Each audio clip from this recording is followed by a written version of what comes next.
Olá pessoal, vamos para o segundo bloco. E no segundo bloco a gente vai ver sobre o processo de coleta dos requisitos. Tá?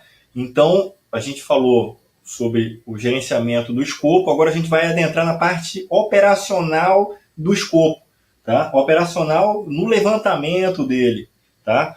Então, é a coleta. Tá? É nesse momento que a gente vai entrevistar os stakeholders, né, as partes interessadas, para levantar as suas necessidades.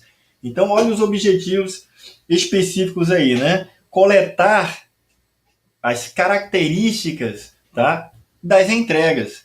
Lembrando que o objetivo do escopo o compromisso dele é com as entregas, tá? A definição do que deve ser entregue e só e somente só o que deve ser entregue, nem mais e nem menos, beleza? Documentar as necessidades das partes interessadas para atingir os objetivos do projeto. Aí a gente remonta lá a subordinação, né, que os requisitos têm em relação aos objetivos. Tá? Os requisitos devem estar alinhados com os objetivos. Requisitos alinhados com os objetivos. Beleza? Quantificar e priorizar, tá, os anseios, as necessidades e expectativas, tanto do patrocinador quanto dos interessados. As pessoas que são afetadas ou que dependem, que precisam, que vão usar, tá, aquele produto a ser produzido, né? E ele precisa ser produzido corretamente. Requisitos deve ter a aprovação das partes interessadas.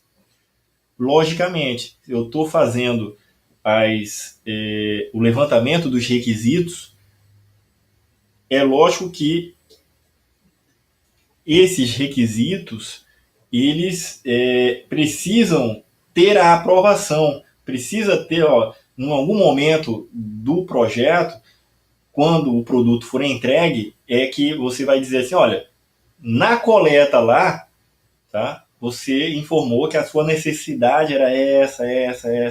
Então, essa necessidade e expectativa vai se traduzir em uma especificação, em uma declaração, em um documento formal que vai ser aprovado. Tá? Então, é lógico que esses requisitos aprovados, eles vão ser feitos lá na definição. Né? Eu vou ter também a EAP, tá? Que vai definir lá as entregas, né? E cada uma das entregas, elas devem ter a assinatura de quem disse, olha, realmente é isso que eu preciso, é isso que eu quero, beleza? E começa na coleta, né? O produto final será aceito ou rejeitado por estes, tá? Que participaram dessa coleta de necessidade, de anseios, beleza? Uma vez aprovado que é aquilo que ele necessita, este vai, quando produzido, vai ser aceito ou rejeitado pelos interessados, né? Lá na frente, beleza?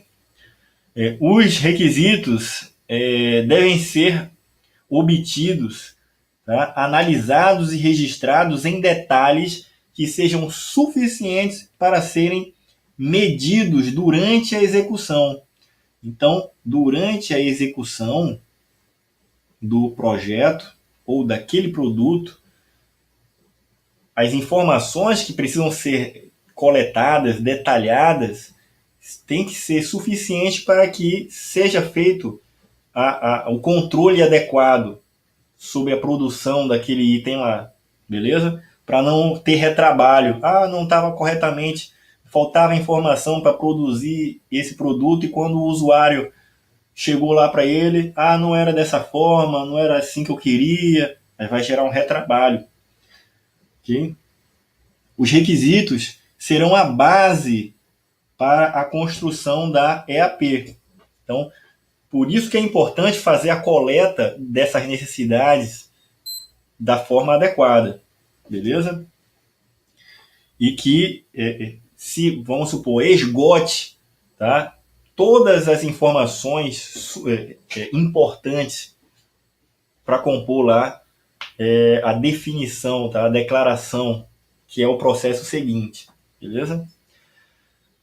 O planejamento de custo, tempo e qualidade será construída com base nos requisitos. Então, com base nos requisitos, é lógico que a gente vai ter lá na frente a EAP, que vai, né, decompor as atividades ali, as atividades não, as entregas, tá? Vamos decompor as entregas. E aí, eu só posso chegar à minha EAP, a decomposição das entregas, se eu tiver os requisitos, beleza? Então, a base para se ter custo, tempo, fazer o cronograma em cima das necessidades do cliente para produzir algo, eu preciso dos requisitos, tá? Se porventura alguns requisitos ficarem fora, aí eu pego, crio a minha EAP, consigo a aprovação do usuário, que era aquilo que ele queria, mas requisitos ficaram fora. E o produto não foi produzido para atender aqueles requisitos que ficaram fora. O que vai acontecer? O cronograma que eu fiz com base naqueles requisitos que existiam não contemplou um tempo a mais no cronograma para atender um daqueles requisitos que foram omitidos. Então, esse momento do projeto, em algum momento vai chegar essa informação, tá, de falha no levantamento de requisitos, e aí vai ter que ser necessário encaixar, tá, no cronograma a adição desses requisitos. Aí entra lá naquele processo de solicitação de mudança no escopo para adição de novos requisitos. Aí entra a questão lá de gerenciamento integrado de mudanças, lá da integração, né? Porque uma mudança no escopo, essa mudança no escopo, adicionando um novo requisito, ele vai ter impacto em quê? Vai ter um impacto no cronograma, vai sair empurrando outras coisas. Não vai fazer agora, porque não tem como encaixar aqui, fazer. Então, vai ser feito mais na frente. Ou então não vai ser aceito. Não, já que esse requisito aqui não foi levantado inicialmente, a gente não aprovou a mudança no escopo. Então, foi reprovado lá os gestores, né, o patrocinador não aprovou que essa mudança no escopo fosse feita, porque ela ia ter um impacto no tempo, né, no cronograma, ou então no orçamento. Então, foi deixado de fora. Então, quem vai avaliar isso aí? Gestão lá integrada de mudança, né, da integração. Tá? Então, na coleta dos requisitos, que eles vão ser a base para a EAP, né, o planejamento de custo, qualidade e tal, isso aqui é afetado pelos requisitos, né? Beleza. Então, na coleta dos requisitos, a gente precisa entender que existem diversos tipos de requisitos. Então, alguns deles estão citados aí, ó, porque estão nas principais bibliografias, né? Então, eu vou ter requisitos de negócio, requisitos de partes interessadas. Então, requisitos de negócio são requisitos macro, né? São objetivos estratégicos. Lembra lá da questão da governança, né? Algo mais de alta administração. Então, são os requisitos de negócio. Beleza? Requisitos de partes interessadas. Então, são necessidades, expectativas das partes interessadas. Beleza? Requisitos de solução. Então, para se chegar a uma determinada solução, eu preciso daqueles requisitos atendidos. Tá? Requisitos funcionais. Então, eu vou ter lá questões subjetivas, né? Questões funcionais. Então, são os botões, como é que vai funcionar, a tela, a cor, essas coisas que são funcionais, não objetivas, não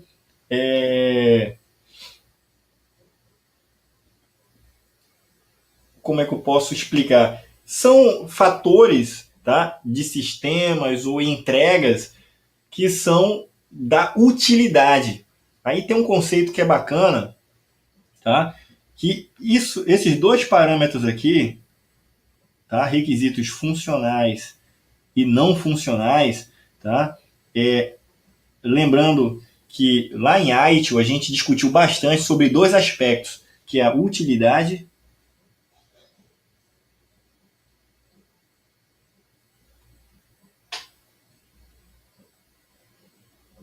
e garantia.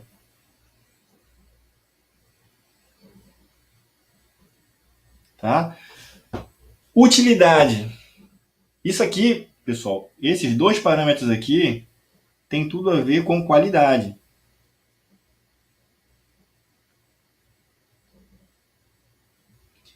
Por quê?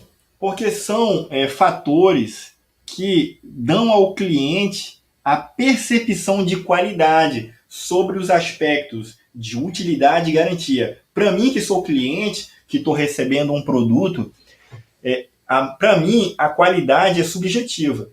Tá? Como é que eu vou definir qualidade? Tá? Como é que eu vou mensurar a qualidade? Então, eu tenho dois aspectos. Primeiro é que qual é a minha percepção sobre a utilidade? O quão útil aquilo ali é para mim? Se for muito útil, eu vou ter uma percepção de qualidade. Então, vamos lá. Sobre a questão de utilidade, aí tem muita relação a utilidade com questões funcionais, tá? Com aspectos funcionais. Por exemplo, um sistema, então ele vai ter botões, então a usabilidade, a forma de ser fácil, né? De ser os recursos estarem disponíveis de maneira fácil de usar, essas funcionalidades, questão funcional, isso dá para mim o quão útil eu tenho essa percepção de utilidade. Então tem uma relação com a questão funcional. Tá? Já a questão não funcional, ela tem uma relação com a questão de garantia. Tá? E o que seria isso daí? Garantia é a minha percepção de qualidade sobre aspectos não funcionais. Por exemplo, disponibilidade. Disponibilidade, eu posso dizer que um serviço tem alta disponibilidade, tem muita qualidade. Para mim, o serviço de internet que eu contratei tem uma qualidade extraordinária, mas eu estou avaliando sobre o aspecto da garantia, porque ele está me dando garantia de que aquele serviço não vai cair. Então, a minha percepção de qualidade em relação a garantias é que aquele sistema tem uma disponibilidade muito grande. Então, disponibilidade, segurança, né? Por exemplo, todas as minhas comunicações do WhatsApp são criptografadas. Então, o WhatsApp ele me dá segurança, criptografia nas minhas mensagens. Então, sobre o aspecto de qualidade, em relação à garantia de entrega de privacidade e segurança, eu acho que esse serviço do WhatsApp tem uma qualidade muito grande. É a minha percepção de qualidade. Então, quando eu falo de garantia, eu tenho garantia de disponibilidade, garantia de continuidade do serviço. Né? Então, esses termos aparecem muito no ITIL, mas ele é aplicado de forma geral. Porque utilidade e garantia é a minha percepção de qualidade. Sobre utilidade, a utilidade, quão fácil, quão útil para mim é, qual é a importância daquele sistema em relação à utilidade para mim. A questão funcional, né?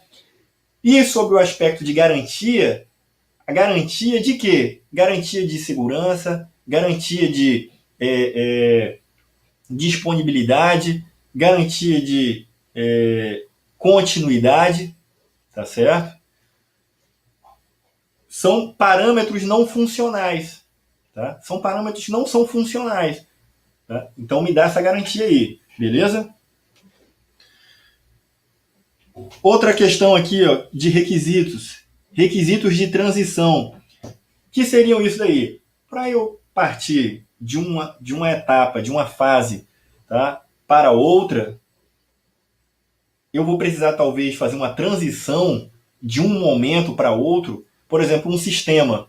Eu desenvolvi, testei, está pronto para entrar em produção. Como é que eu vou fazer a transição entre o sistema estar em desenvolvimento para a produção? Então, preciso fazer essa transição. Quais são os requisitos de transição?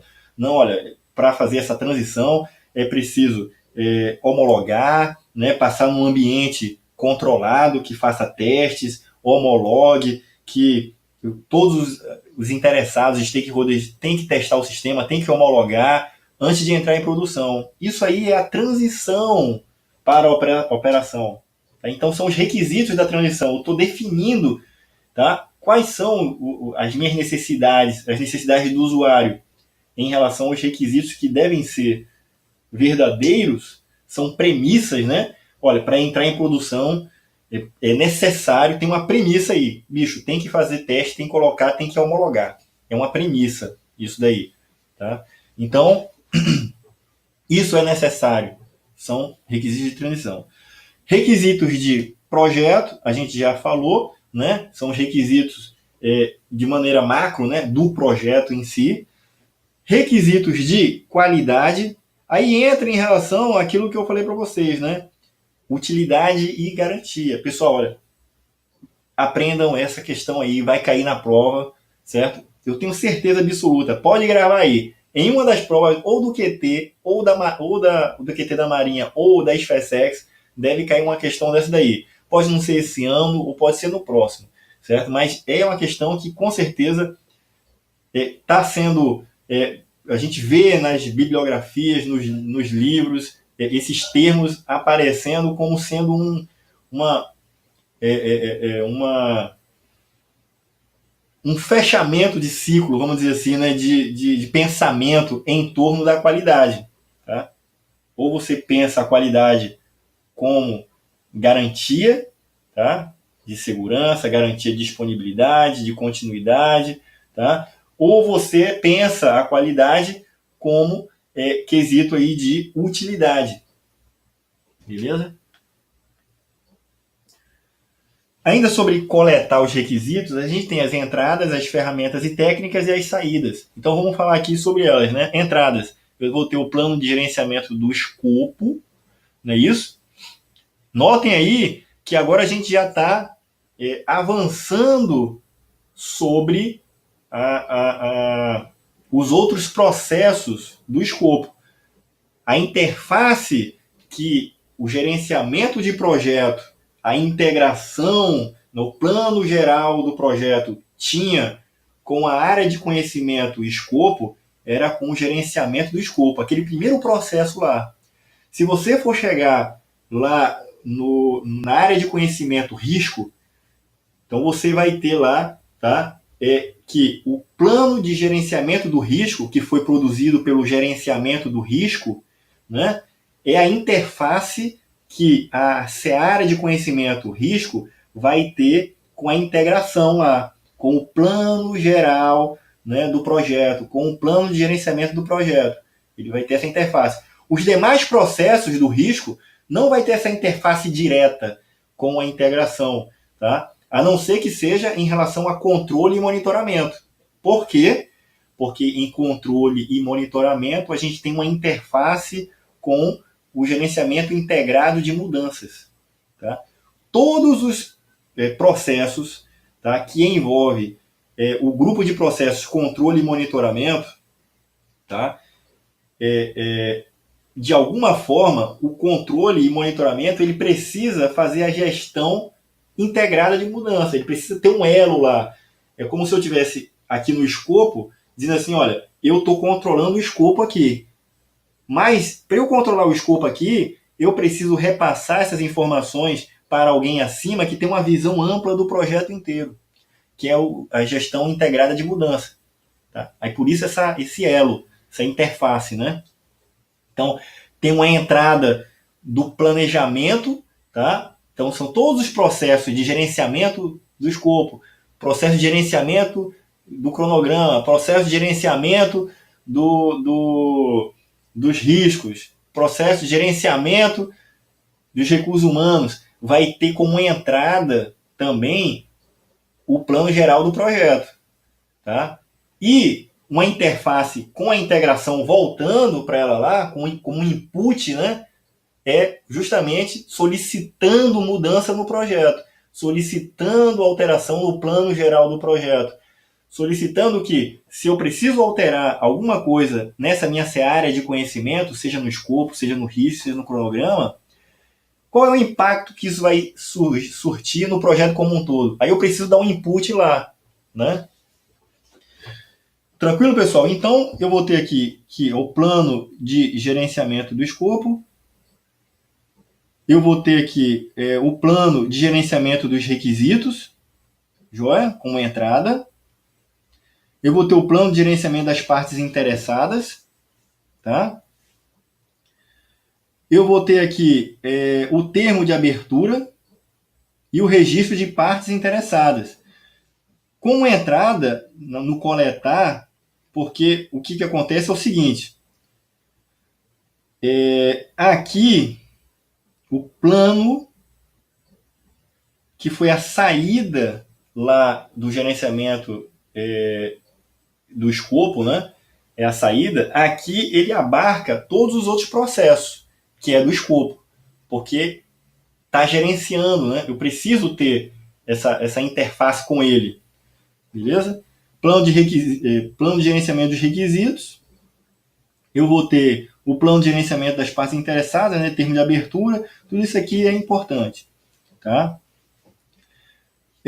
Ferramentas e técnicas. Eu vou ter entrevista para coletar, né? Vou ter entrevistas, grupo de discussão, oficinas facilitadas, técnicas de criatividade em grupo, técnicas de tomada de decisão em grupo, questionários e pesquisas, observações, protótipos. Então, a gente pode estar tendo que desenvolver uma solução à medida que a gente desenvolve, a gente já vai fazendo alterações quentes, vamos dizer assim, em cima daquilo que a gente já vai produzindo. Então, o desenvolvimento do serviço, produto, resultado, o protótipo ele vai evoluindo gradualmente. Isso aí é visto muito em engenharia de software, né? Lá com o Somerville ou o Pressman, né?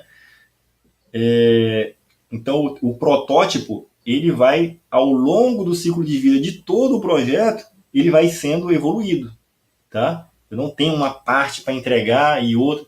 Não, ele vai evoluindo ao longo do projeto como um todo até que ele esteja maduro o suficiente para entrar em produção. Ou maduro o suficiente para que ele, a partir daquele protótipo, ele seja suficiente para levantar os requisitos.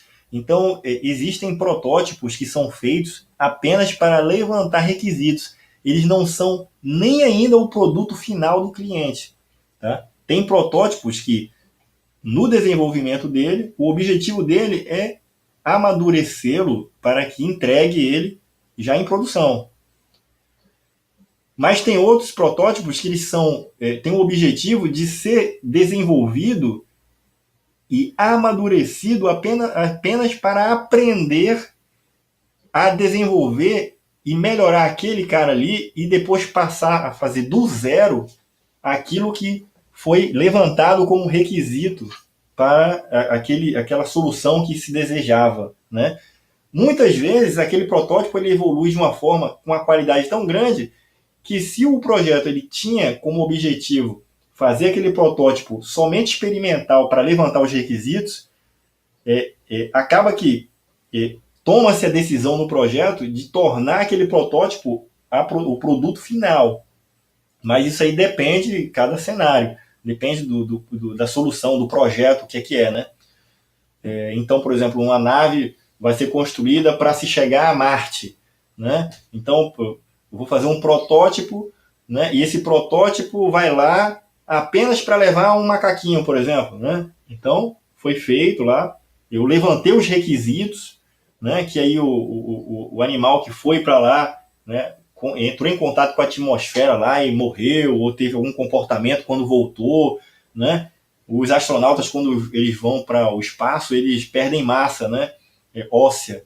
Então, isso aí já é um fator, né, que eles já têm como verdadeiro. Então, mas entrando em contato com a atmosfera lá, né, a gravidade lá tem um aspecto, uma influência maior, e isso aí gerou um determinado problema lá para o animal que foi para lá, um exemplo, né?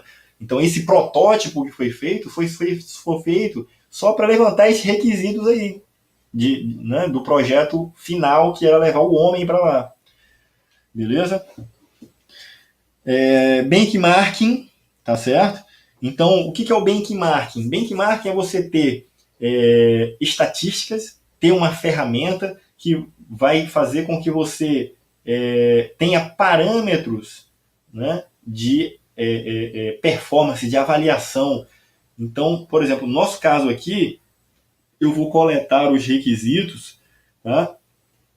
Eu posso me utilizar de benchmarking para poder, com base numa estatística ou numa forma que outra empresa tem um sistema parecido com o que nós queremos fazer, por exemplo, né?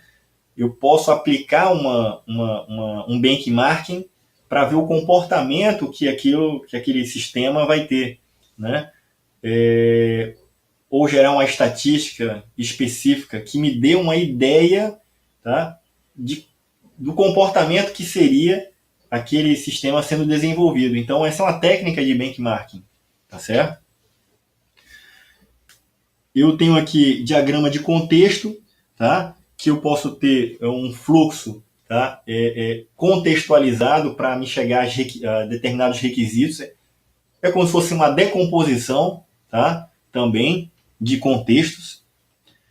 Eu vou ter análise de documentos. Eu posso simplesmente, para fazer a coleta dos meus requisitos, observar documentos. Então, posso chegar numa empresa, vou fazer um sistema, e aí eu posso fazer entrevistas, como também eu posso chegar e olhar, né, a empresa faz como? Ela pega aqui, faz anotações em planilhas do Excel, né, ou tem aqui esses boletos aqui, ela gera uma nota fiscal, um recibo, né? Então, como é que são os campos ali, quais informações são relevantes para levantar essas informações para que fosse colocado num sistema.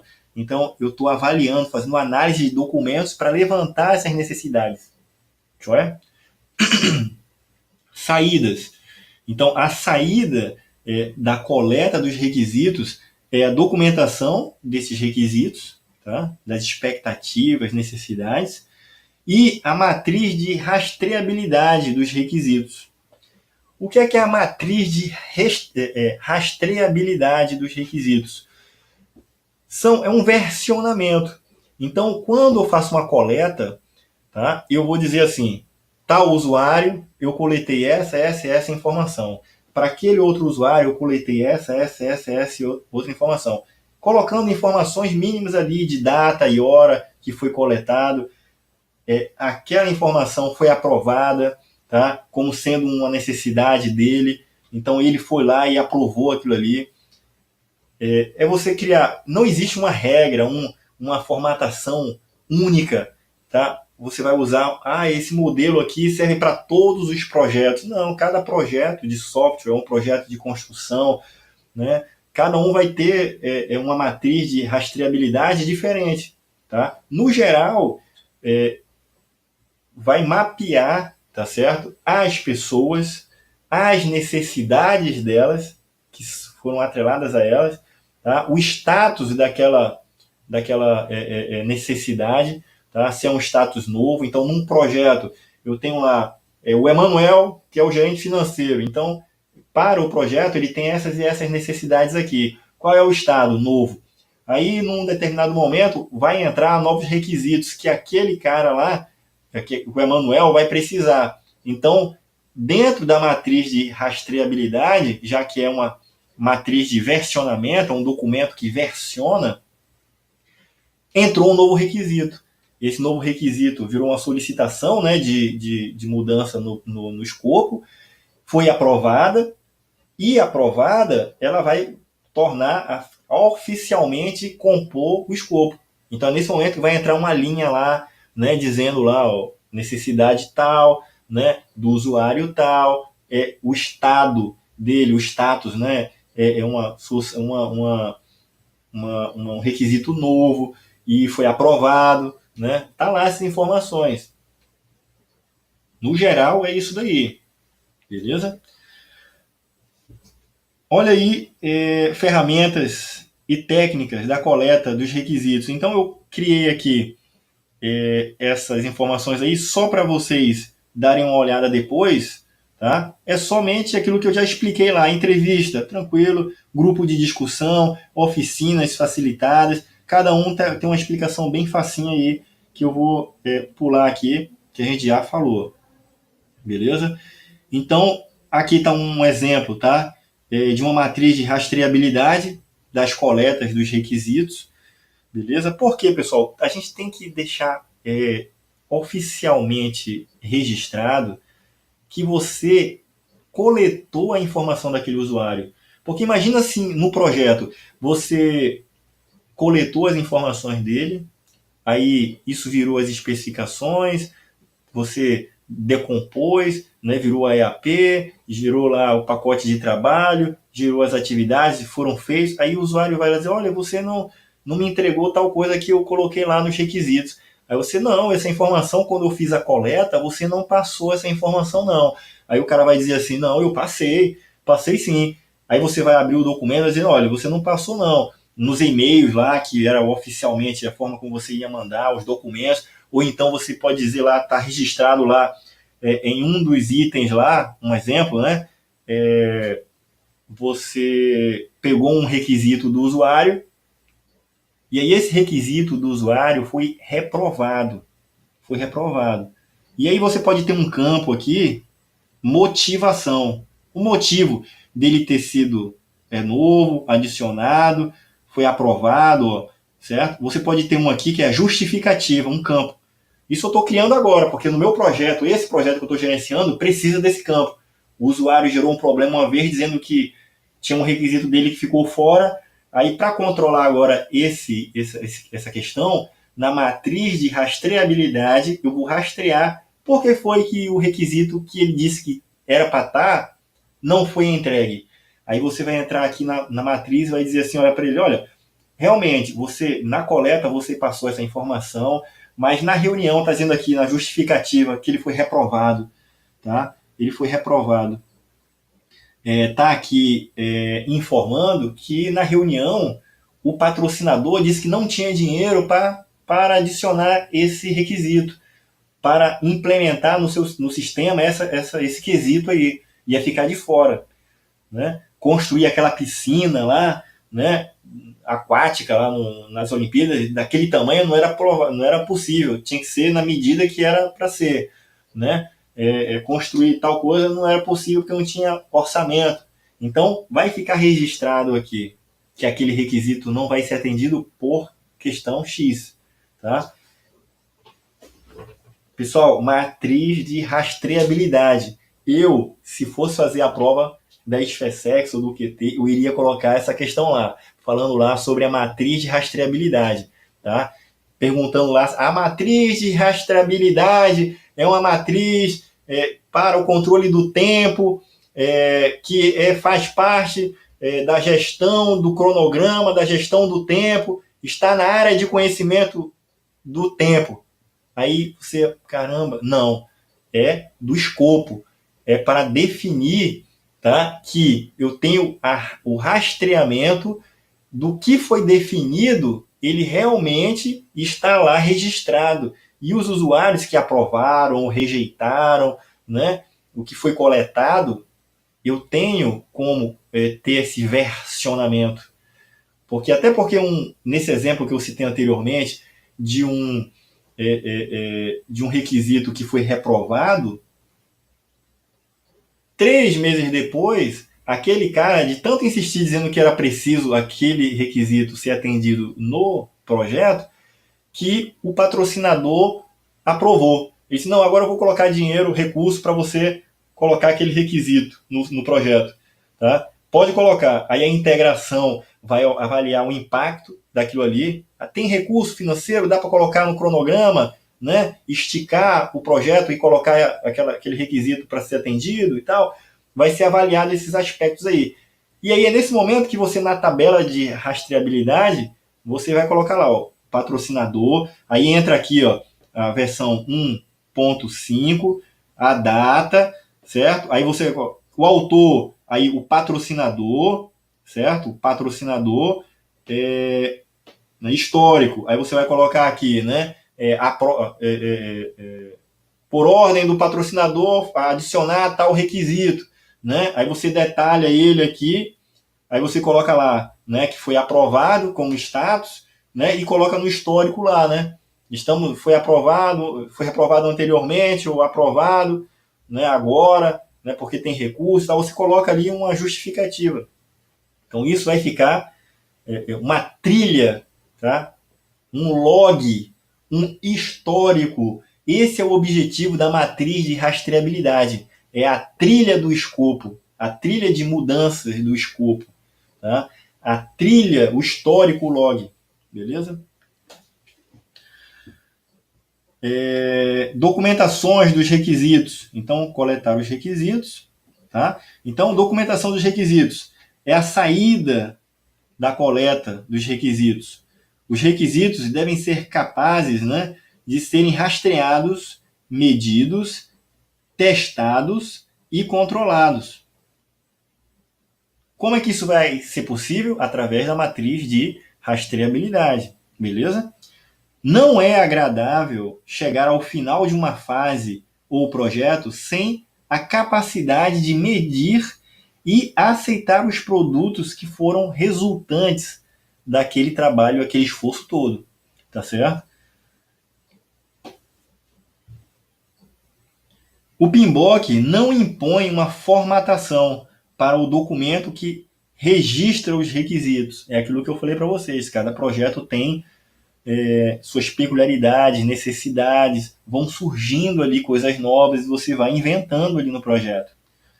Tá?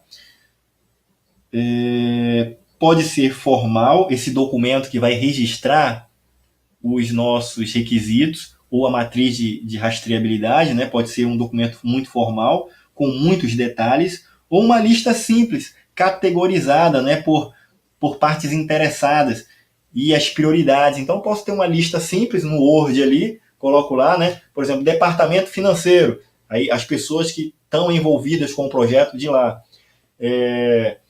O usuário final, que vai ser o usuário do sistema, que é um usuário lá da área de compras, o sistema está sendo desenvolvido para a área de compras. Então, quem são as pessoas que vão testar o sistema, que vão aprovar, que fizeram parte do levantamento dos requisitos, da coleta? Então, você coloca lá na lista o nome dessas pessoas, certo? Então, o nível de formalidade, tá, vai depender do grau do projeto, da maturidade ou da necessidade. Pode ser um projeto simples ali, não demande você ter uma burocracia muito grande. Beleza?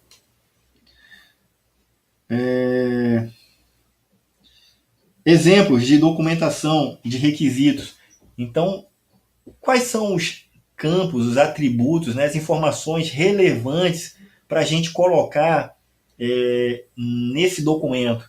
Então, está elencado aí alguns. Tá? Então, qual é a necessidade de negócio? Pode ser colocado, não é obrigatório, vai depender do projeto. Tá? Necessidade de negócio, então são necessidades estratégicas. Porque às vezes se define no nível de governança os objetivos estratégicos. É justamente para dar um balizador para quem está abaixo, né, subordinados, vamos dizer assim, que todos devem estar alinhados com os objetivos estratégicos. Então, os objetivos de negócio forçam com que o projeto ele esteja subordinado e siga os objetivos de negócio. Não adianta, por exemplo, você ter uma sorveteria, tá? E o objetivo do negócio é vender sorvete, e aí você está fazendo um projeto, tá? De padaria, por exemplo, tá? Que não tem nada a ver. Então, não está alinhado com o negócio. Tá? O objetivo maior é isso daí. Então, objetivos de projeto e negócio, tá?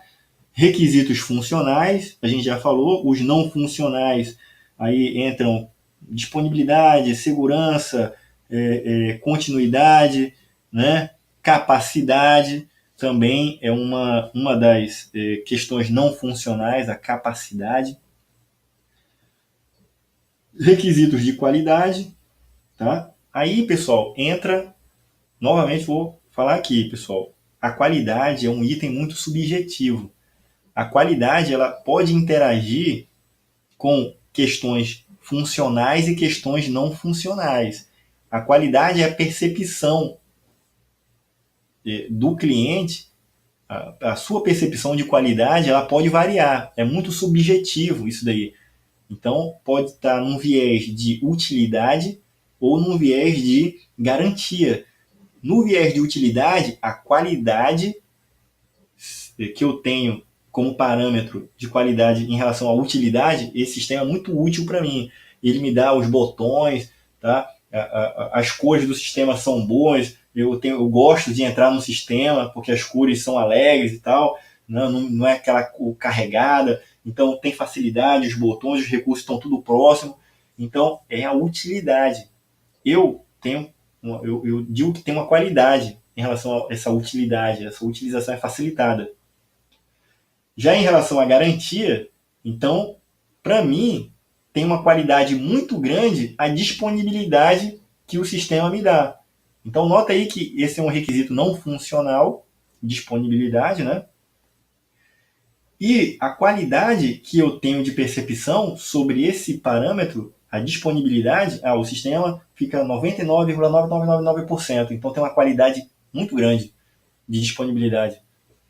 Isso aí é garantia. É a garantia que o sistema está dando de qualidade que o sistema tem alta disponibilidade. Eu posso ter continuidade, segurança, capacidade. Então, o sistema, aquela empresa me fornece uma qualidade muito grande de armazenamento de dados. Lá o Google me dá o Google Drive, me dá, né, tantos terabytes de... Tô brincando, né, pessoal? Não tenho isso não, mas vai me dar 3 terabytes de dados lá e me garante que eu sempre vou ter no mínimo 1 tera livre lá. Então, a capacidade de espaço disponível que está sendo me dado me dá a garantia de espaço sempre lá. Então, a percepção de qualidade que eu tenho dessa capacidade é grande, tá? A qualidade é muito grande, beleza? Vai ter uma questão dessa daí, tá, pessoal? Fiquem ligados. Fiquem ligados aí, beleza? Critérios de aceitação. É importante que esteja dentro do documento dos requisitos. Quando o usuário, na hora da coleta, fala para mim, olha, o sistema tem que ter tal, tal, tal e tal funcionalidade, tem que dar tal, tal garantia. E aí eu vou dizer, poxa, como é que eu posso ter parâmetro para dizer se eu estou atendendo esses requisitos dele? Então, sobre o aspecto da disponibilidade, já que ele disse que é muito importante para ele essa qualidade da disponibilidade. Então, eu tenho que, para cada requisito, é minha preocupação definir ali, mesmo que no pensamento, como seria que eu iria medir que a qualidade, que aquele item está sendo entregue, um critério de aceitação. Tá? Então, por exemplo, se o parâmetro for disponibilidade, se o requisito que o usuário está passando para mim diz respeito à disponibilidade, qual é um critério de aceitação do cliente quando for entregar o produto para ele? Na hora do teste, aí a gente bota lá, satura o sistema lá, né? E aí ele vai dizer assim, poxa, sobre o aspecto de disponibilidade, mesmo sobre estresse do sistema, tal, sobre queda de energia, tal, ele me garante a disponibilidade de 99,9%, ou me dá uma disponibilidade de 80%. Essa disponibilidade de 80% estava dentro do aceitável, porque quando você perguntou para o cliente, o que é para você qualidade de disponibilidade. Aí o cara diz, para esse sistema aí, 80% é excelente, 50% já é aceitável. Então, o aspecto que eu estou dizendo não é disponibilidade de servidores, porque aí, dependendo do serviço, disponibilidade de 99%, né, é o ideal. Mas, como se trata de projeto, gestão de projetos, podem ter produtos, serviços e tal, que 50% de disponibilidade pode ser excelente. Depende, varia muito, pessoal, não é isso? Então, quando eu peguei o requisito de disponibilidade para ele, eu perguntei qual é o critério de aceitação para você adequado, que dê uma qualidade boa desse parâmetro de disponibilidade. Aí o cara falou, 80% de disponibilidade. Aí você vai lá e coloca. Então, no documento, quando você pegou e coletou os requisitos, tá? Essa informação também é interessante que conste lá nesse documento. Beleza? Requisitos de transição, tá? Como fazer essa transição adequadamente. Regras de negócio podem ser interessantes, porque pode ser que no projeto a gente entender o negócio vai facilitar. Porque se você pegar cruamente quais são os seus requisitos, né? Quais são as suas necessidades, aí o cliente vai dizer essa, beleza. E aí talvez, dependendo do tipo de projeto, do que vai ter que ser feito, você pegar somente aquela informação seca, isso pode ser um problema. Por que um problema? Porque lá na frente, você, se tivesse informações sobre a regra de negócio, você ia dizer, caramba, olha, esse requisito aqui, sobre esse aspecto aqui, né? Eu não vou ter um parâmetro de aceitação, não está de acordo com o requisito, porque de acordo com a regra de negócio, né? Questão financeira e tal, esse aspecto deve ser avaliado. Talvez, caso você não tenha essa regra, tá? Aí você não tem esse parâmetro de avaliação, não é isso? Então, regra de negócio ou regras de negócio, né, podem ser requisitos, né, podem ser parâmetros dos requisitos, parâmetros, beleza? E essas regras de negócio podem nem ser avaliadas pelo gerente do projeto, não é isso? Podem ser avaliados por técnicos, pessoas que vão estar engajadas para a aceitação do projeto, tá? Isso é importante. Outra informação que pode ser contemplada no documento dos requisitos são as áreas organizacionais ou entidades externas à empresa que vão ser afetadas. Então, podem ser os stakeholders dentro da empresa, pode ser empresas externas, tá? São organizações que podem, sim, ou departamentos, podem influenciar, tá? Os requisitos, quando coletados, talvez para um departamento tenha uma influência que é diferente da outra, né, organização ou do outro departamento. Então é importante a gente atrelar que aquele requisito ele é daquele departamento ou daquela empresa ou daquela organização ou daquela pessoa. Aquele outro requisito é de outra organização, interna ou externa, de outra pessoa, outra equipe. Tá? Aí a gente lembra lá da matriz de rastreabilidade. Não é isso? Requisitos de suporte e treinamento pode ser importante, principalmente em sistemas de desenvolvimento de software. Né? Quando você coleta essas informações do usuário, tá? A gente tem que pensar também nos requisitos de suporte futuro, né? Suporte pós-desenvolvimento ou suporte durante a operação efetiva do serviço e treinamento também, né? Quais são os requisitos? Eu preciso do quê? Tá? Qual a necessidade do cliente em relação aos treinamentos, né? E suporte? Premissas e restrições são necessárias de serem compostas dentro desse documento. Lembrando para vocês que premissas e restrições como um componente do escopo. componente muito importante, certo? As premissas como sendo informações que eu considero verdadeiras no meu projeto, tá? E as restrições como sendo elementos que vão talhar o meu projeto, que vão atrapalhar o meu projeto, seja ele restrições orçamentárias, né? Restrições de escopo, restrições tecnológicas. Eu vou citar aqui várias restrições. Tá? Especificação do escopo. Agora a gente, depois de coletar o escopo, agora a gente vai especificar. A especificação do escopo, como a gente já falou, eu coletei, documentei as informações importantes passadas pelo usuário. Agora eu preciso formalizar isso. Eu preciso detalhar, eu preciso declarar, publicar, divulgar para as pessoas aquilo, tornar público aquilo que é o escopo do projeto, o escopo do produto. Tá?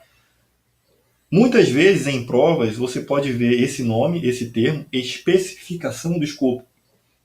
Também pode ser a declaração do escopo ou definição do escopo, que vem depois de você fazer a coleta, não antes. Você coleta e depois você define ou declara que aquele escopo é o escopo campeão, é o escopo que vai ser a linha de base do seu projeto ou do seu produto. Beleza? Então eu tenho aqui, ó, objetivos, documentar os objetivos do projeto, as entregas e o trabalho necessário para produzir as entregas. Tá? Eu vou ter que orientar o trabalho da equipe do projeto. Então, a especificação do escopo, aquilo que foi declarado, foi aprovado, vai ser o que a equipe do projeto vai se debruçar para poder fazer, tá certo? Vai orientar a equipe do projeto. Então, vai servir como base para futuras decisões, ok? Porque o que foi especificado no projeto, no escopo, é a linha, vai ser a linha de base daquele escopo, daquele projeto, ou a linha de base do produto, porque você declarou aquilo ali, você tirou a fotografia e entregou para todas as pessoas. Né? É como se fosse assim, eu coletei as informações, essas informações tem aqui, no documento lá a matriz de rastreabilidade, tem as pessoas envolvidas na coleta, tá? As informações de premissas, né, restrições e tudo mais. Agora, eu preciso fotografar, pá, né? E essa fotografia eu vou entregar para o patrocinador, para a equipe do projeto, para os interessados, stakeholders. Por quê? Porque essa fotografia é a que vai ser a fotografia para entregar o produto para o cliente, para os interessados, né? Caso tenha que ser feita uma alteração nessa fotografia, certo? Eu vou perguntar para o patrocinador, olha, vai ter que ser alterado. Se o patrocinador necessitar ser envolvido, né, dependendo do nível, né, de alteração que o escopo pode ter. A gente já falou na aula lá atrás que se for algo que vai comprometer, ou vai alterar substancialmente o projeto, numa escala, no nível projeto, tá, e não de produto e entrega de produtos, então provavelmente ele alcance o patrocinador, principalmente com questões orçamentárias, vai mexer muito no orçamento do projeto. Então ele vai ter que aprovar, vai ter que tomar ciência também. Caso seja algo trivial, o gerente do projeto e os demais envolvidos ali da equipe podem, tá, fazer essa gestão de alteração de cronograma, de escopo, no nível ali da gestão do projeto. Tá? Então, essa fotografia, se for alterada, vai haver uma solicitação de mudança na fotografia e essa fotografia vai ser recolhida de todos os que pegaram a fotografia e aí vai ser colocado lá para uma solicitação de alteração dessas fotografias, lá com a gestão integrada de mudança. Então, se for aprovada por todos, né, os envolvidos, que são todas aquelas pessoas que tinham fotografia, elas vão dar o aval delas, tá? E se for aprovada em consenso, vai ser tirada uma nova fotografia desse escopo e a fotografia vai ser entregue de novo para a equipe, tá? Por quê? Para poder orientar o trabalho dela, tá? Lembrando, pessoal, que quando eu falo em fotografia, nada mais é do que os documentos, né? Ou o sistema de gestão de projetos, na forma de que todos os membros da equipe, ou o patrocinador, ou os clientes que vão poder acessar status do projeto, vão poder avaliar, podem entrar num sistema de gestão de projetos e avaliar lá essa fotografia, que são as informações do projeto, em relação a informações de custo, de cronograma, de escopo e parará, né? Ainda falando sobre os objetivos da especificação, da declaração do escopo, tá? Ele serve como base para futuras alterações. Então, eu vou ter lá registro da trilha do projeto e log, tá, desse meu projeto. Tá? Atenção, todas as solicitações de mudança são contra a especificação do escopo.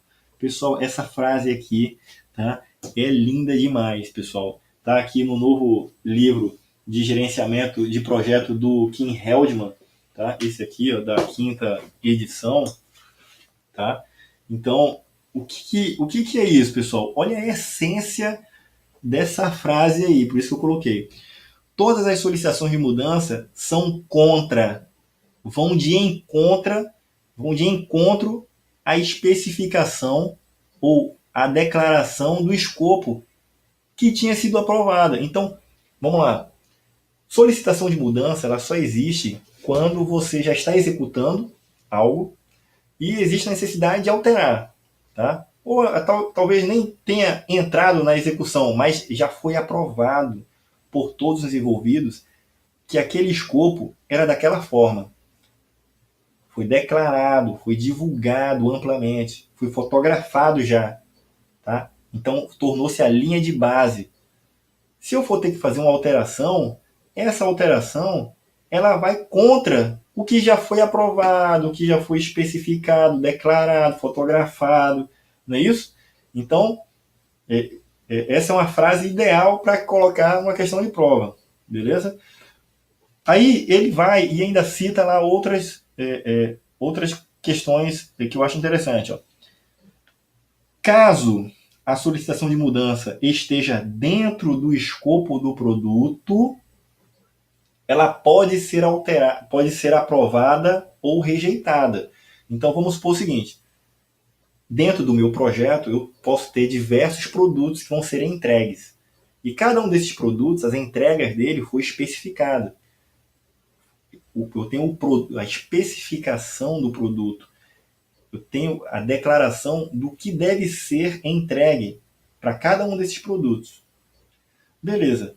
Caso eu tenha que alterar um desses produtos, eu posso alterar, mas essa alteração no escopo vai sofrer aprovação ou reprovação. Por quê? Eu só vou poder alterar o escopo, que é a linha de base do escopo, que foi já aprovada, caso tenha consenso e alguém aprove isso daí, essa mudança. Porque ela já foi aprovada para não ser mais alterada. Essa é a essência do escopo. É você ter já ter planejado o que fazer, saber o que fazer para entregar aquilo que foi definido, nada mais, nada menos. E aí, se essa alteração for no produto, eu posso rejeitar ou aprovar. Se for no projeto, por exemplo, a alteração ela vai ser no projeto. Caso a alteração de mudança seja no projeto como um todo, eu posso aprovar a alteração no projeto ou reprovar essa alteração no projeto. Isso é óbvio, né? Então, se a alteração for muito substancial, eu vou poder aprovar ou reprovar. Mas se eu partir do pressuposto que essa alteração no projeto ela extrapola o projeto, ela está fora da fronteira do projeto, então ela vai ser reprovada, vai ser rejeitada. Porque o que acontece é o seguinte, ó, caso a solicitação de mudança seja fora do escopo do projeto como um todo, tá? Ela poderá ser reprovada, pois está fora da fronteira dele, tá certo? Então, a princípio, as alterações que são fora do escopo do projeto, normalmente elas são rejeitadas. Por quê? Porque se o projeto como um todo é construir um estádio, como é que eu vou construir uma pirâmide? Um exemplo, né? Então, dependendo da alteração do escopo, se for muito fora da linha da curva, né? O ponto for muito fora da curva, é lógico que vai ser rejeitado, tá certo? Vai ser rejeitado. No geral, é rejeitado, porque quando se define o projeto, já se tem clareza sobre o projeto é, os objetivos do projeto. Então, se eu for alterar o projeto, eu vou estar entregando outra coisa. Normalmente, o que mais altera no projeto é a linha de base das entregas dos produtos, dos resultados abaixo do projeto. Tá? Então, a gente vai ver mais na frente, a EAP, tá? Eu tenho os objetivos principais do projeto como um todo. Tá? Esses vão permanecer inalterados durante todo o ciclo de vida do projeto. Se o projeto é construir o trem-bala, é construir o trem, o trilho lá, eu não vou ter nada diferente disso. O projeto é para construir o trem-bala entre São Paulo e o Rio de Janeiro. É lógico que eu posso acrescentar uma linha de trem que extrapole, por exemplo, ao invés de ser Rio e São Paulo, agora o projeto aumentou, né? É Rio, São Paulo e Belo Horizonte. Beleza. Mas o projeto, a essência continua a mesma, é o trem-bala. Ele só vai ser estendido. Então, a essência dele ainda continua. Mas, por exemplo, se o projeto, o que vai mudar aí é alterar o orçamento, né? Talvez ali cronograma para ele ser esticado e ser colocado para que entregue uma outra etapa, né? A mais, que é o trecho lá de São Paulo até Belo Horizonte, por exemplo. Mas o projeto como um todo é a construção do trem-bala. Tá? Normalmente, se a linha de base do projeto for alterada substancialmente, muito provavelmente vai ser rejeitado. Tá? Tem que se definir isso daí. Tá? Então, por isso que é colocado aqui. Ó, tá? Ele pode ser reprovado. Tá?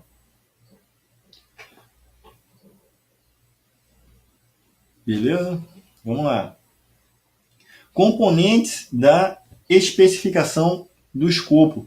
Então, quando eu faço a especificação do escopo, quais são os componentes que são importantes para se definir, para se declarar que o escopo campeão, o escopo que deve ser aprovado é aquele ali. Então eu preciso colocar o detalhe, a descrição do escopo do produto. Então são as características do produto e do serviço, ou do serviço do projeto, né? A descrição do escopo deve estar contida no termo de abertura. Então, a descrição do escopo, ela pode, né, deve não, pode estar contida no termo de abertura. Pessoal, o termo de abertura é um documento que ele tem informações do escopo lá. Se vocês lembrarem, o PMBOK da quarta edição, eu até falei numa das aulas, que a quarta edição ela tinha um processo tá, lá na iniciação que era a declaração preliminar do escopo. Esse cara foi cortado, ele saiu. Por quê? Porque o termo de abertura ele já tinha informações sobre o escopo, mesmo que muito simples, iniciais ali, tá? Que auxiliava o gerente do projeto a dar aquele pontapé na bola lá. Tá? Então, esse escopo ele é desenvolvido, ele é aperfeiçoado. Tá? Mas lá no termo de abertura, ele existe lá. tá bem? Então, ou pode, né, estar contido lá, mas não com tanta riqueza de detalhe quanto no gerenciamento do escopo, beleza? Já no PMBOK da quinta edição, a declaração de escopo preliminar foi eliminado, porque já contém lá no termo de abertura e a gente vai explorar, vai detalhar ele no gerenciamento de escopo.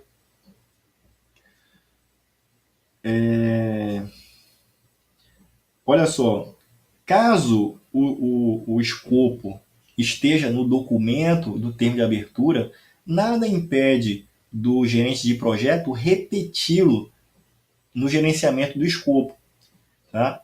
Na gestão do escopo. Porque nada mais é do que um aprimoramento. Então, todas as informações que contém lá, elas vão conter aqui, não é isso? Mas especializando elas, detalhando elas. Então, se o gerente de projeto pegou lá inicialmente o termo de abertura, deu um Ctrl C e um Ctrl V aqui, tá? Para decompor ou detalhar o que já tinha sido falado lá no termo de abertura, só vai me ajudar. Essa é a essência, né, da gestão de projeto. É você estar evoluindo em ondas sucessivas. Beleza? Então, nesse momento do projeto, a gente tem mais clareza do que tinha só naquele documento lá do termo de abertura. Tá certo?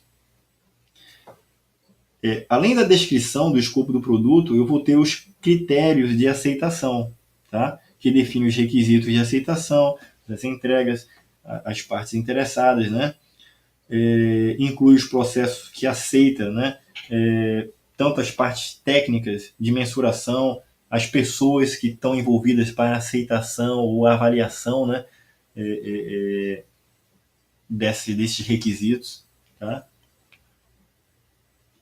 Inclui os critérios utilizados para confirmar, tá? E aceitar essas entregas. Eu vou ter entregas do projeto, que são as saídas, resultados mensuráveis, itens específicos, tá? Que no conjunto da obra são as entregas do projeto, tá? Então, são fatores críticos de sucesso. Eu só tenho alguns parâmetros para definir se o meu projeto ele teve sucesso ou não. No geral, eu só posso dizer que o meu projeto teve sucesso se a gente lembrar daqueles 3 pilares, né? A tripla restrição, que é escopo, tempo e custo. Então, sobre esses 3 pilares, o escopo, se eu entregar o meu projeto de acordo com o que deveria ser entregue, ou seja, de forma eficaz, eu tenho um parâmetro de qualidade para dizer que eu estou entregando de acordo com o que é para ser entregue. Então, esse pilar tem qualidade. O outro é em relação ao cronograma, ao tempo. Então, se eu conseguir, dentro do meu cronograma, entregar o projeto todo, eu posso dizer que o projeto teve sucesso. Porque sobre esse aspecto, o cronograma foi atendido com qualidade. Beleza? E em relação aos custos, né, o orçamento, se eu entregar o projeto todo de acordo com o que foi orçado, sem ter extrapolado muito a questão do orçamento, ou não extrapolado nada, então pode ser parâmetro para dizer que o projeto teve sucesso. No geral, se você pegar alguma questão que ele fala assim, o seu projeto, né, quais são os parâmetros que diz que o projeto teve sucesso ou não sucesso? Tripla restrição, o pilar de todo o projeto, né, que é escopo, tempo e custo, ou escopo, né, ou requisitos, né, cronograma e orçamento, a mesma coisa, tá? Bom, é isso daí, beleza? Exclusão do projeto. as exclusões do projeto, tá? Vai explicitar, tá certo? O que está definitivamente fora do projeto. Então, se porventura você estiver fazendo um projeto, é importante você, no escopo, dizer assim, ó, isso daqui não faz parte do projeto, do escopo. Então, quando eu entregar X, eu não está previsto entregar Y e Z. Porque, às vezes, o usuário, você pode ter feito a especificação correta, tá tudo documentado, tá certo? Mas no final do projeto, o cliente quer mais, tá? Ele vai querer mais. Ele vai dizer assim, poxa, mas não tinha como entregar isso daqui? Aí você vai dizer, não, mas isso não estava previsto. Você, se porventura você puder colocar isso que não está previsto no escopo, na forma de exclusão, coloque. Porque é lógico que depende do que seja, né? Porque às vezes lá no início do projeto, se você colocar isso como exclusão, aí dá margem do cliente dizer, não, mas eu quero isso aqui é um dos requisitos. Então, você acaba de apontar para ele alguma coisa que ele não tinha visualizado que poderia ser um requisito que ele queria, tá? Então, isso não tem que entrar como exclusão, tá? Tem que entrar como requisito mesmo, tá? São mais aquelas situações onde são situações esdrúxulas, situações onde você não vai ter um prejuízo no projeto, né? Então, coisas que não são de competência realmente daquele projeto, da entrega daquele produto, aí você vai e coloca, tá? Então, por exemplo, é um data center, vai ser colocado, vai ser contratado, comprado um data center para a empresa. Então, você que é uma empresa terceirizada, que foi contratada para fazer o projeto e fornecer o data center, você pode colocar como exclusão do projeto a questão da parte elétrica. Então, o cliente é responsável por fazer um projeto à parte, interno dentro da empresa, e que esse projeto vá refazer a parte elétrica, balancear a questão da rede elétrica, aterramento, né? Questões que envolvem esse quesito. Porque você colocou explicitamente que aquele item lá, parte elétrica, não fazia parte do projeto. Então é uma exclusão. Lógico que o cliente vai lutar para que talvez, né, que você coloque isso aí como um requisito que vai entrar como sendo responsabilidade sua, tá? Mas se não for realmente ficar bem claro definido isso daí, quando você for entregar o produto, que é o data center, aquilo que não estava como sendo sua responsabilidade não é sua responsabilidade, tá? Fica bem definido isso daí. Isso são exclusões do projeto, tá? Fica fora do escopo. Até coloquei esse exemplo aí no nosso slide, beleza? Premissas do projeto são informações consideradas verdadeiras, né?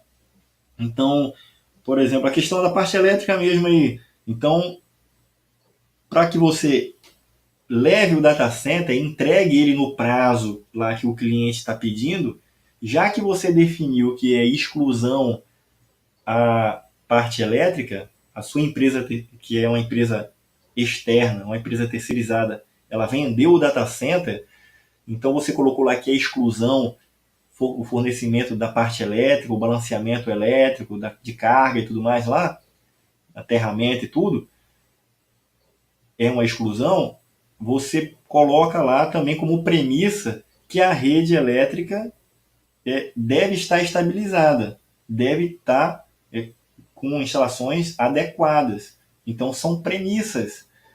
Então, se no momento que você chegar lá e os seus técnicos, né, da empresa lá, você olha, não tem condições de instalar aqui o data center porque nós avaliamos a rede elétrica aqui e não tem condições. Quando ligar o data center, tudo vai cair. A empresa vai cair, tem que ter um gerador, tal potência, tem que ter um no break ou uma subestação que dê, né, carga suficiente para que todo esse prédio funcione junto com o data center.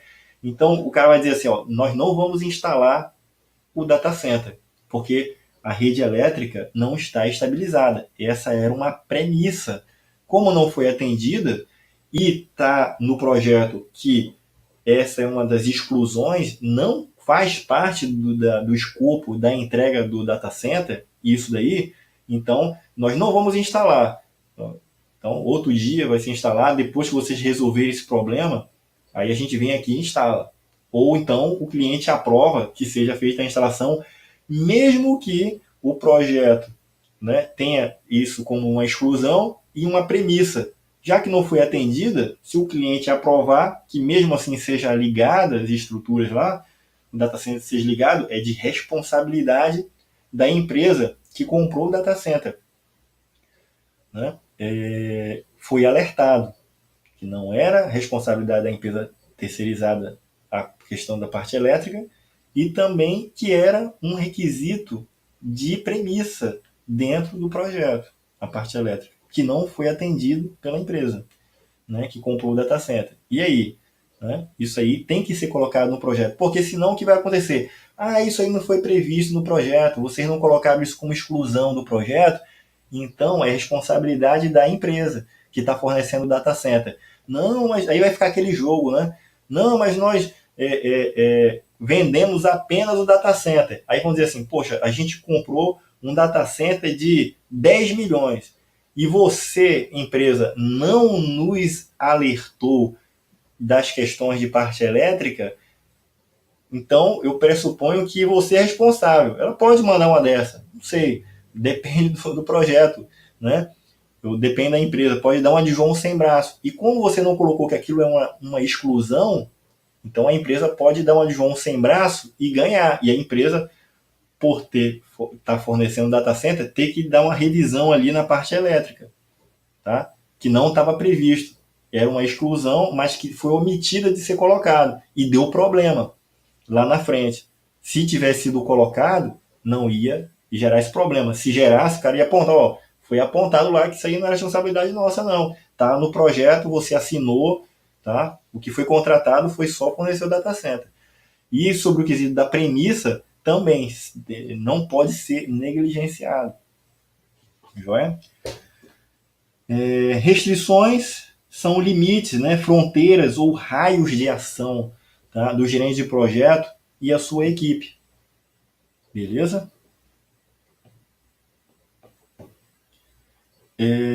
Componentes suprimidos da especificação do escopo no PMBOK da quinta edição. Então, quando a gente fala de supressão, tá, ele está dizendo que está oculto, está omitido. É igual aquela questão que eu falei lá, tá, da gente informar, tá, as exclusões. O livro da quarta edição do PMBOK, ele trazia todos esses itens aqui explicitamente. Tá? Então, a especificação, a declaração tinha que conter os objetivos do projeto, as fronteiras do projeto, a organização inicial do projeto, os riscos iniciais definidos, limitações de fundos orçamentários, né, para executar esse escopo, o que foi definido, né, no escopo, e as estimativas de custo. Tá? Limitações de fundos são as limitações orçamentárias, né, que nada mais é do que ter restrições, né? Então isso aqui são as restrições. E lá eu já não defini que tem que ter as restrições. Isso aqui não seria redundante, né? Por isso que esses itens, se você for analisar, cada um desses itens, eles já estão contemplados no escopo, nos documentos do escopo. Então não faz necessidade a gente repetir esses itens. Por isso que na edição 5, tá, eles foram suprimidos. Tá? Eu tinha até colocado no documento aqui exclusão, mas na verdade não foram excluídos. Eu tenho ainda objetivos do projeto, as fronteiras do projeto, mas estão ocultos, né, tão subliminarmente estão inseridos dentro do escopo, beleza? Por isso que eu chamo aqui de supressão. Pessoal, isso aqui não está no livro da quinta edição, não. Esse item, tá? Não, eu que coloquei aqui para estimular o raciocínio de vocês, beleza? Então, nesse livro aqui, que é da quinta edição, tá? Ele não contém esses itens aí. Já nesse aqui, que é a quarta edição, é a mesma coisa, eles são o mesmo. Só que esse aqui está baseado na quinta edição, na atualização do PMBOK. Esse aqui, tá, é até a quarta edição. Beleza? E aí a gente estimula o nosso raciocínio, tá? Botando esses itens aí e fazendo essa referência. Joia? Olha aí, restrições do projeto. Eu listei as restrições possíveis, tá? Para a gente ver quais são elas. Então, eu tenho restrição de tempo, restrições orçamentárias, né? Que são as restrições de custo, restrições de escopo, restrição de qualidade. Então, quando eu falo em restrição de qualidade, eu estou limitando, tá? Eu estou definindo no projeto que eu tenho um limite, tá? Tem um limite estabelecido, beleza? Restrições de cronograma. Por exemplo, uma restrição de cronograma eu tenho que entregar o estádio de futebol para as Olimpíadas até o mês tal. Porque se eu for entregar depois, não vai servir mais. Então, essa é uma restrição de cronograma, a entrega dele no prazo. Ok? Restrição de recursos. Eu só tenho essas pessoas aqui para trabalhar no projeto. Restrições tecnológicas, a gente já falou, né? Restrições administrativas. Então, restrições administrativas podem ser o quê? Restrições relacionadas a leis. Então, no projeto eu não posso entregar tal coisa porque existe uma lei que estabelece que não pode ser assim, tem que ser assado. Então, é administrativo isso aí. São restrições administrativas. Tá? Então é isso. Beleza?